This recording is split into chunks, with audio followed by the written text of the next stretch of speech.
This is a video on the citric acid cycle. Now, the citric acid cycle is the second step in cellular respiration. The first step is glycolysis, and that is taking a glucose molecule and breaking it into 2 pyruvates, a net of 2 ATP, and 2 NADHs. Now, what we want to focus on for the citric acid cycle is those 2 pyruvates. So we're going to focus at one at a time. One pyruvate comes over, and this needs to be oxidized in order to actually start the citric acid cycle.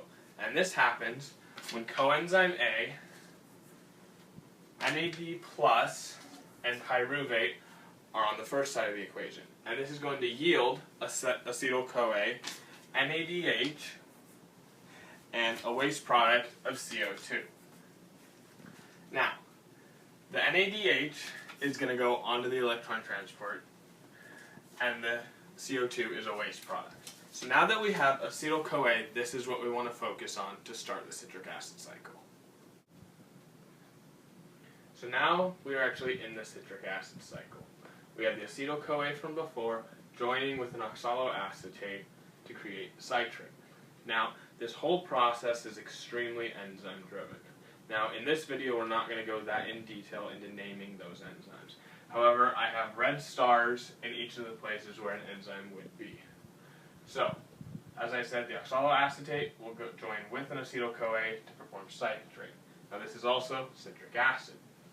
So, the citrate, through the process of an enzyme, is going to become isocitrate.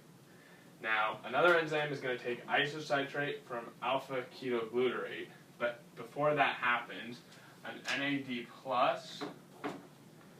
is going to get reduced to an NADH, and CO2 is also going to be given off as a waste product.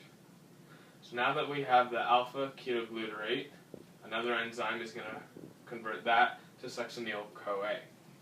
Again, an NAD+ is going to be reduced to NADH, and again, a CO2 will be given off. Now, the succinyl-CoA eventually will be converted to succinate, but before that happens, a GDP is going to be converted to a GTP. Now, this is a diphosphate to a triphosphate. Now, this GTP,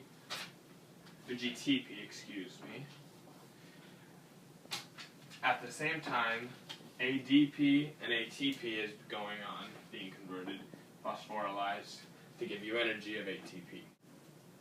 So now we're at the succinate being converted to fumarate.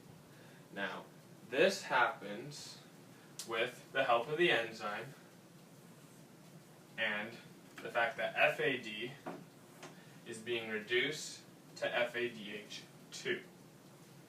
So the fumarate, or the fumaric acid, is going to be converted to malate, or malic acid. Now this process happens with the help of the enzyme and H2O. So this last step, to get from the malate back to the oxaloacetate, where we started, is going to use our last NAD+, and that's going to be reduced to NADH. And then that's also going to give off CO2 as a waste product. So now we have this whole process done. However, if you remember all the way back from glycolysis, we got 2 pyruvates. So this whole cycle goes around twice for each glucose molecule. So because that happens, that gives us 6 NADHs, 2 FADH2s, and 2 ATPs.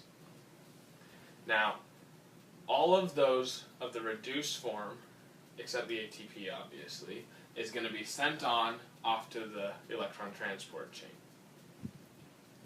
Those will then in turn be turned into ATP, which gives you energy and allows you to function day to day.